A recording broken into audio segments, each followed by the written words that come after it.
Welcome back to another impactful episode of the PSTA Podcast. It's your host, Craig King. And let me tell you guys, I have two of the most amazing people in the universe with me today.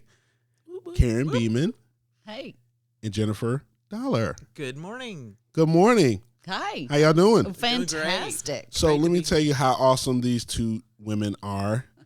They are here in the middle of the summer recording a podcast with Craig King. Oh, yeah. Can you believe we are it? Thrilled to we be are here. completely starstruck. Oh, yeah, we are. By who? By you. Oh, did y'all plan that? No. By you at the same time. Yeah, not planned. We work together, you know. Yeah.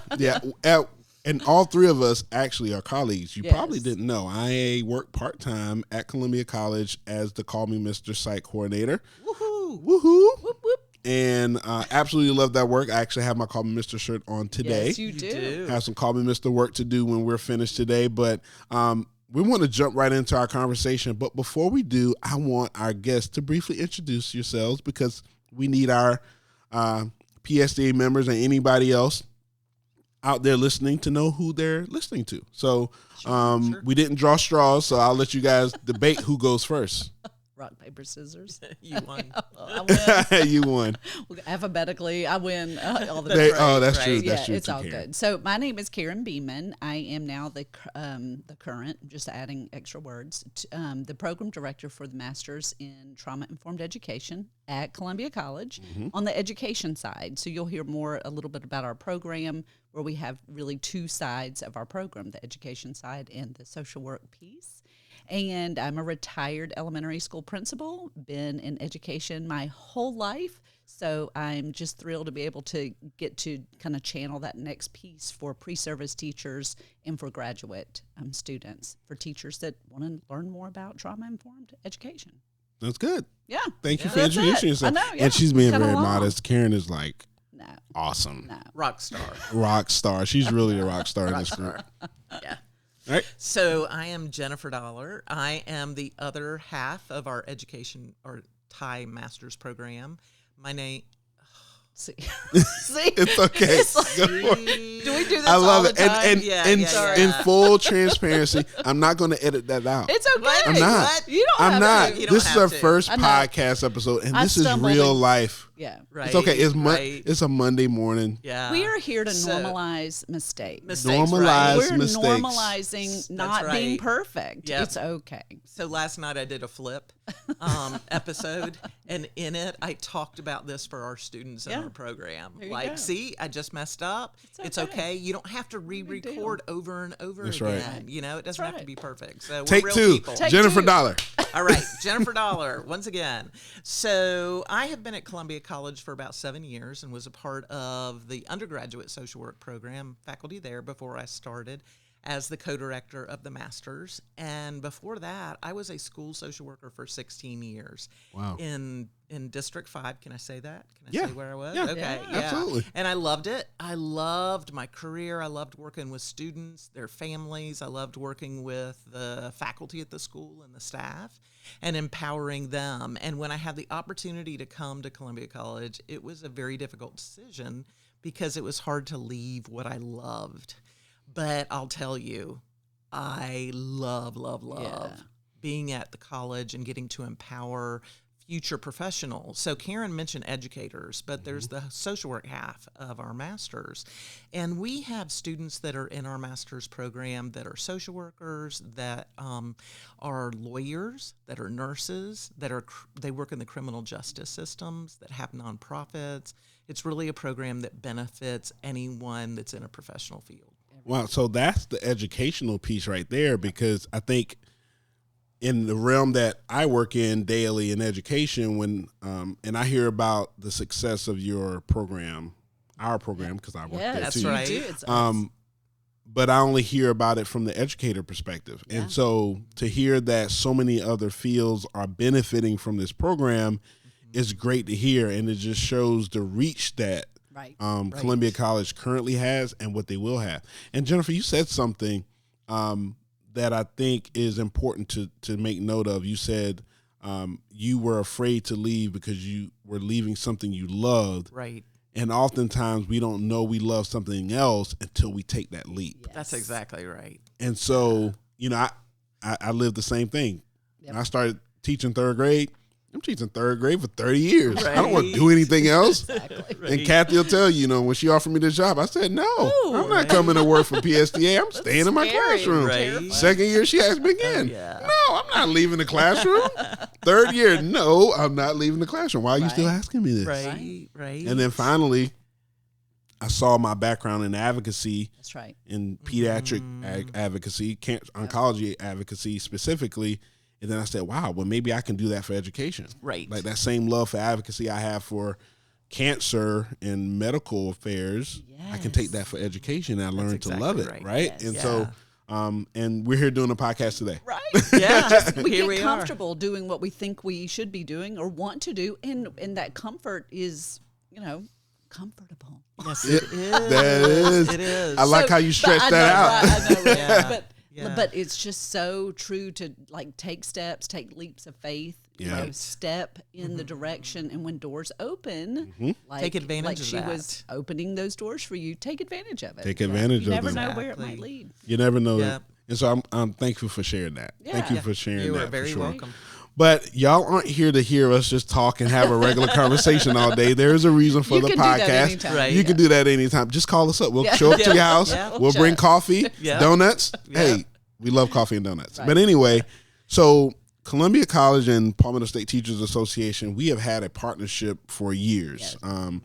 And we have a PSA student chapter on campus led by Dr. Jim Lane, 25 plus years. He's been our advisor and founder there. And we've offered varied partnerships, but, with the growth of TIE, Trauma-Informed Education, Thank you. education, we have a million acronyms. Right. We see now the need for this partnership. And so I don't even know how this conversation even started. Did y'all reach out to us? Or I don't know. I don't know. I think even we know. were just talking on campus. We were one talking day. at Ed Camp? Yeah. Was it Ed Yeah. Camp? Yes. Yep. We were that's talking what it at was. Ed Camp, and that's kind of how we started. Yes. We had a couple Zoom meetings, and then so now this upcoming fall, we're going to launch a specific partnership, or in addition to our current partnership, where we're going to offer a professional learning series on trauma-informed education. And and Karen and Jennifer were very adamant. This is not something trying to get you to sign on the dotted line. No. This is Absolutely. really about informing our educators and social workers or anybody that wants to listen Right. about some of the great topics listed within the program. Now, if you decide to you want to pursue the master's, Go for it. go for it. Right. We'll be Yeah. right here for you Right. to support Right. you. But we want our members to have access to considerations and research that can benefit them in the classroom. Right. Most definitely. And so really, I just want to open the floor to you both to just talk about some of the things we're going to talk about this fall. And, ACEs, trauma, the neuroscience, all of those things that, feel free to kind of talk about it, but don't give them too much because we want them to sign up. Right. That's right. right. Just give them a little taste of Yeah. what they can expect to learn over the course of about 4 months that we plan on doing this series. Sure. Sure. Well, I think that. Yeah, go ahead. Well, I was just going to say, as we think about this, it's an area we are so passionate about because it's important to empower our educators and other professionals in the community in helping them understand that most everyone we encounter has experienced trauma. And there are ways we can approach trauma that help to facilitate conversations, that help to build relationships. And that's part of why we do this. Right. It is so that we can help educators in particular, because we are an MED, but to help educators come alongside students, to come alongside their peers, and to be trauma-informed when they interact with them. Right. So we're going to offer some practical tools, okay? We're not just going to do a presentation where we just talk to you and give you all this head knowledge and you walk away. Right. Whether it's here or it's anywhere else we do a presentation, we're all about what can I give you that's a takeaway that you can actually implement tomorrow in your classroom. Right. Love that. Or tomorrow in your office I love or that. with your clients. Yeah. It's application. It is all about application. And let's be honest, trauma has been around forever. It didn't just start with this program. It did not it's- just start. It did not, But like yeah. when I went to college in my undergraduate in the late 1900s. You know, we Right. we did. I'm not saying right just for her, me too. Yeah. I'm just going to be quiet and sip my coffee on this one. Turn down my mic. There you go. But we did not learn about, I mean, and socially in our society, we have not always been real upfront with our mental health, our emotional health, our, you know, all those things that make us a whole person. We've been focused on academics. We've been focused on all the things that we can pull data points for. And the truth of what our teachers and educators and people in our school buildings are dealing with right now is just been exacerbated from the pandemic. So it's kind of peeled those layers back so fast. And so we've been making this steady kind of slow progress with, you know, back in the day when I was a principal, you know, we talked about the whole child. We talked about those pieces, but we didn't have the language for it. We didn't have the knowledge of how the brain stores trauma. So now with educators and what they're dealing with, and our parents too, our families, our society. I mean, you can see it. Turn on the TV. Oh my goodness. Listen to social media. And sometimes we just need to turn the TV and off. turn it off. That's tip And number social one. media. Yeah. Exactly. Yeah. Detach. Take your kids off of social media. Like, it's damaging to our brains, and it impacts how we show up in our classrooms and in our schools every day. Right. So learning this is not new, but it is new to us. So we have to really embrace our mindsets that have been, you know, I'm, again, from the late 1900s, and I've had 53 years of socialization, of teaching, you know, implicit bias and implicit, all the things that society has told us that we need to do, how we need to act, what we need to say, what we need to look like, you know. Yeah. So it's a lot of unpacking. It's a very personal degree. It's a very personal information, but it makes you a better human being. And I think that's Yeah, you both hinted at something that, and a statement that I've heard in education, you know, how trauma shows up and how when a student or even someone in your school, when they're exhibiting behaviors, sometimes as educators, we internalize that as an attack on us. That's right. And it has nothing to do with us. Yeah. One of my favorite phrases is "It's not about you." Yeah. Right. It's not about you. And we bring a Q-tip. Quit taking it personally. Like a literal Q-tip. If you have to remind yourself, like, tape a Q-tip to your board. I like that. Quit taking it personally. It's not about you. Or you can just stick it in your ear and walk around. Yeah. And hope you don't run into anything. Yeah. Yeah, don't take it personal. And so I had a technique in my classroom, and it speaks to when I was in school. Yeah. And when I taught. So I had an upside down stoplight. And so the top stoplight was green, obviously. Yeah. The middle was still. Yellow. Okay, I was just checking to see. All right. My spatial. Sharp group here. Right. And the bottom was red. And so anybody know what clothespins are? Oh, I know hate my them. friends in the room with me know what I hate clothespins are. them. Yeah.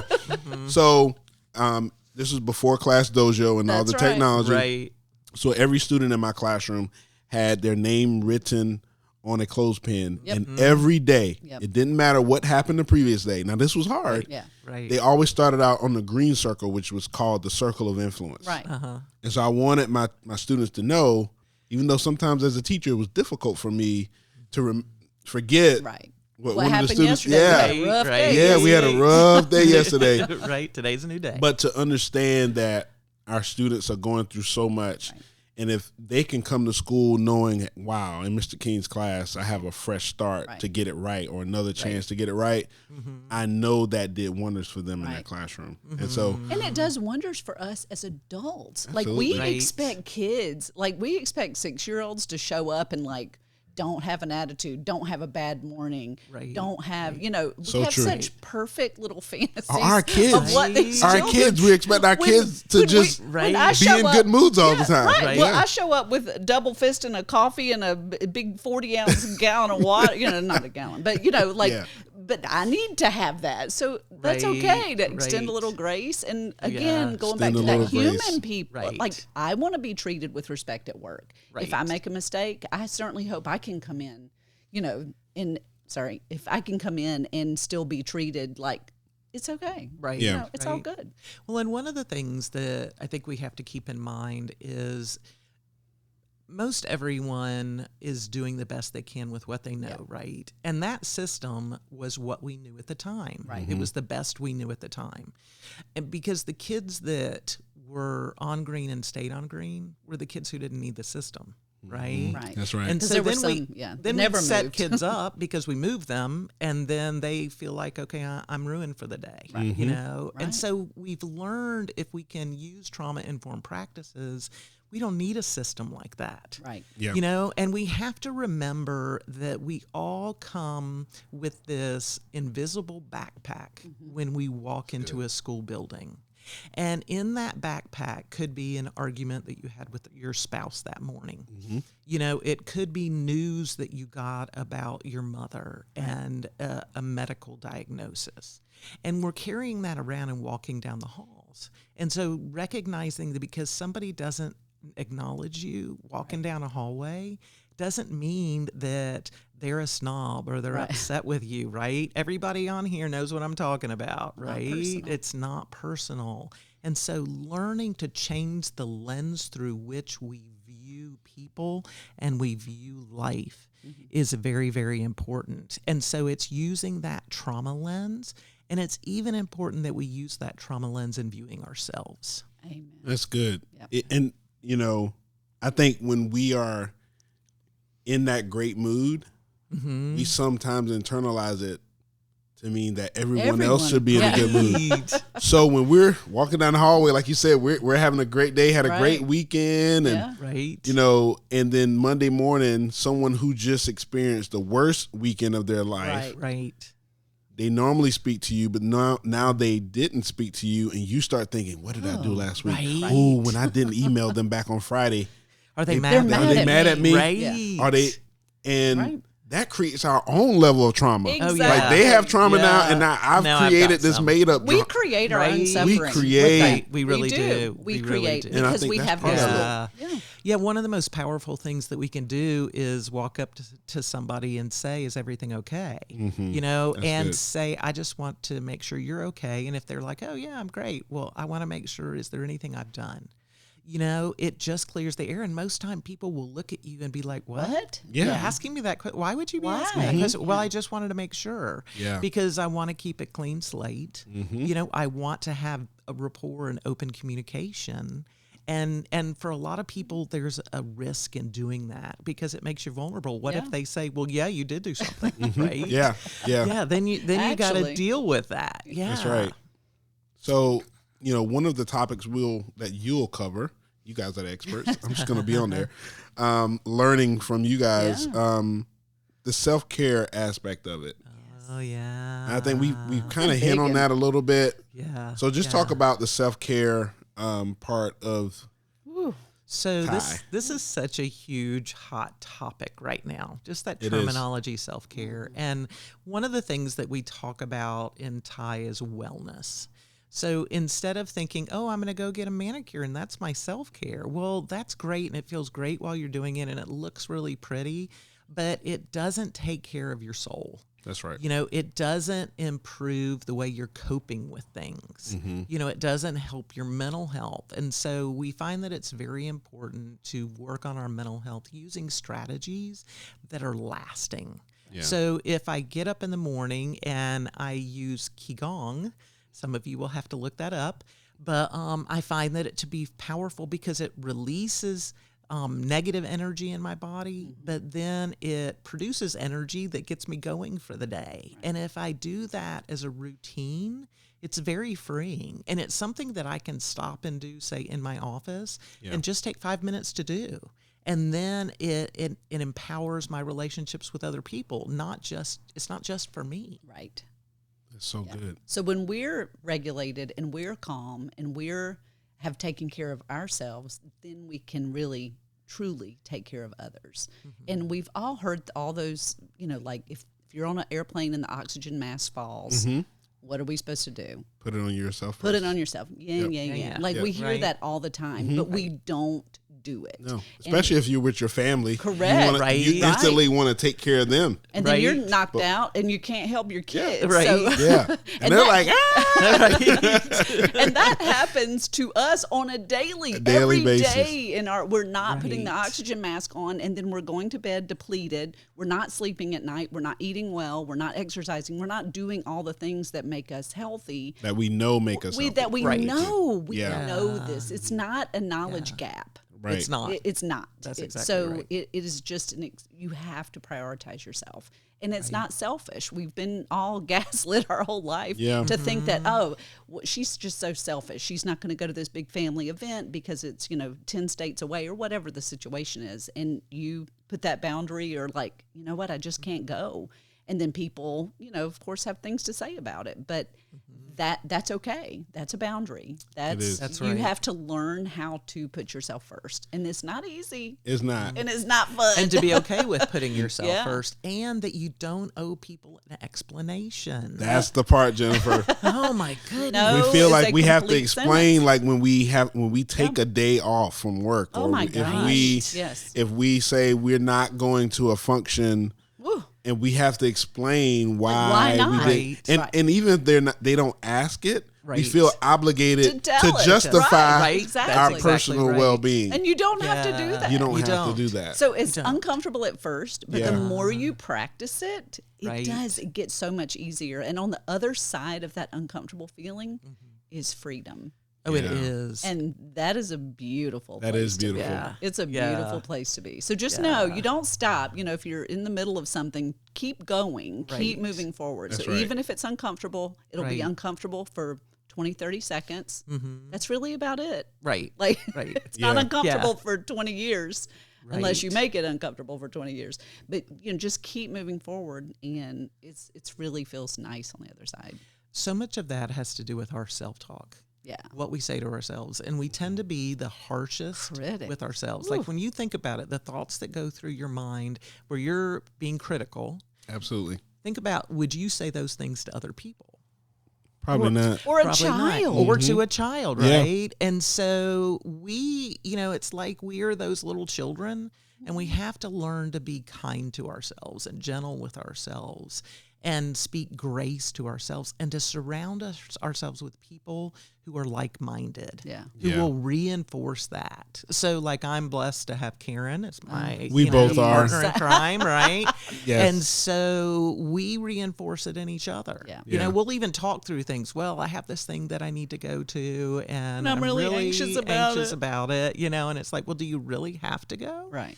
Or do you feel like you have to go? And so we're able to give ourselves or give one another freedom, right? From having to feel like I have to check the box. People have to see me there. People expect this. They don't. And they don't. If They're do, usually worried about themselves. right? And you make a great point, because I'll talk about this connection right here.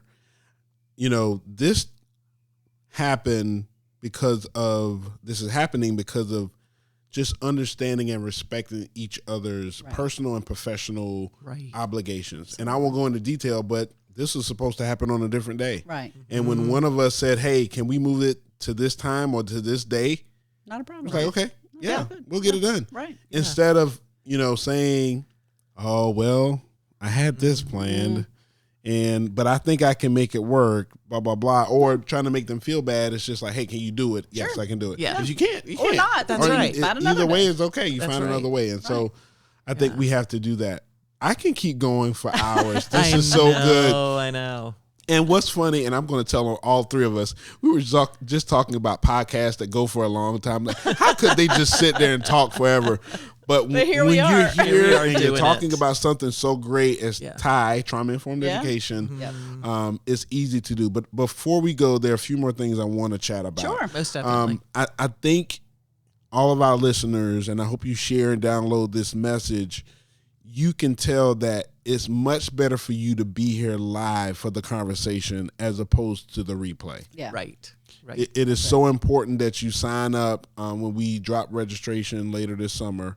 And I don't want to date it because when we drop Things registration, happen. whenever it drops, we want to Right. make sure that you register and you're there live. And we will be very cognizant of the school day Yep. and those type of things. Absolutely. But if you have to do the replay, that's fine too. But if you attend live, you'll be able to ask those questions. You'll be able to hear it real time. You'll be able to probably have questions generate in your head Right. based on Right. something else someone said. So I encourage you to do that when registration starts. But if there's someone listening to this and they've heard about Ty and they were interested in learning more information about it, they're going to attend our free sessions. Yep. Right. But they want to, hey, I'm ready to do this. How can they contact the program at Columbia College? Great question. Yeah. The easiest part is to go to the website Mm-hmm. at www.columbiasc.edu. Sorry. No worries. .edu/TIE, TIE for Trauma Informed Education. And that really will give you all the background. You can apply there. It'll give you links to our email addresses. Please feel free to reach out to us either via phone or email. We'd love to talk to you. And Right. and that is true, guys, because I had a student, someone I knew, reach out to me, and I emailed Karen, and they were able to link up. Yep. And yeah. That's why we're here. Yeah. So one of the things about the master's program, just for people to know, is that it's 10 courses. Okay. And those courses can be done 2 at a time, 7-week courses with a week off in between. So there's 7-week intensives, but then you get a week off. 7 weeks and a week off. Of course, at Christmas, you get a lot longer off, which is really nice. We all love that. But also, you don't have to take 2 courses at a time. We have some students that are taking 1 at a time. We have some students that are taking a course in the fall and in the spring and taking the summer off. Then they'll take another course in the fall and the spring, summer off. One of the things I would encourage you to look into is, does your school district provide any funding for you to Reimbursements, get reimbursed for those courses, right? There's nothing like the school district paying for your master's, That's right? how I got mine. Yeah. Exactly. And if you are a PSTA member, we have the Elizabeth Gressett Scholarship that you can apply for. So to help pay for your Nice. advanced degree. So don't forget about that if you are a member of PSTA to tap into that Amazing. resource as well. That's Right. awesome. yeah. Very good. Yeah. Yeah. So before we end today, is there anything else you would like to share Oh, so about much. yourselves, about the program? No, I'm just so excited. Yeah. I'm so excited too. One of the things I will say about the program, we find folks that learn about trauma-informed practices, they're reading books and they're listening to podcasts and they're like, oh, I want to do this master's. And they've tried to go to maybe their administrator or to other people in the building, and they're super excited. They have all this energy, and they go to other people and they're like, oh yeah, that sounds nice. Or maybe they're not. Maybe they're not trauma-informed at all. But that's a And- bunch of and- hooey. Yeah, That's- yeah. In this program, everyone is there because they're choosing to be there. They want to be there. They believe in this. And so you find a community of like-minded people where you have a cohort that you're going to go through the program together, and you're going to build relationships that last far beyond this program. Right. That's so great. And you don't really have to try to convince people. You know, You if I'm like don't. just in regular conversations, people will say something and I'm like, that's actually not true. Yeah. But it's like, or do I value this relationship enough? Or like maybe another day. But just not having to convince, you really can open up your mind and unpack some of those things that we've been taught. And it's a safe, It's a safe vulnerable place, and you find other people that think like that, and it's just really amazing how far you can go. Well, and to steal something you said earlier in our conversation, on the other side of that is freedom. It's Right. freedom. That's There you go. exactly right. And when you get that, Yeah. Yeah. you really, it's almost like Oz. You pull back that curtain and you see like it's all me. It's this little guy turning the Right. wheels. It's you turning the wheels. So Yeah. as soon as you can pull your own curtain back, and realize how much control you have over your life and That's how right. you perceive and interpret things. Yeah. Like, it's Yeah. it's a game changer. It's so It good. really is. Oh, we can keep going Forever. Man, Yeah. We're at 30 yeah. minutes. Oh my you're God. not. Yes, we so are. sorry. Yeah. No, don't apologize. This is great. You have set the record for the longest PSA podcast episode. We can go. We Yes. can go for a long but, time. No. but this was Good. valuable So information, glad. enough to tease our yeah. members to we sign hope up. we see you Please in the sign fall. up. And Yeah. look, there'll be at least 4 sessions. Yeah. Yep. We If won't, not more, yeah. we won't do it during Christmas, during December. Right. Nope. So just be on the lookout for that registration link to drop in your emails and on social media. Right. I want to thank Karen and Jennifer for joining the PSTA thank you. Podcast Thank you today. for having us. Absolutely. You're welcome. It has been another impactful episode of the PSTA Podcast. I'm Craig King, your host, and we'll see you next time. Thank you.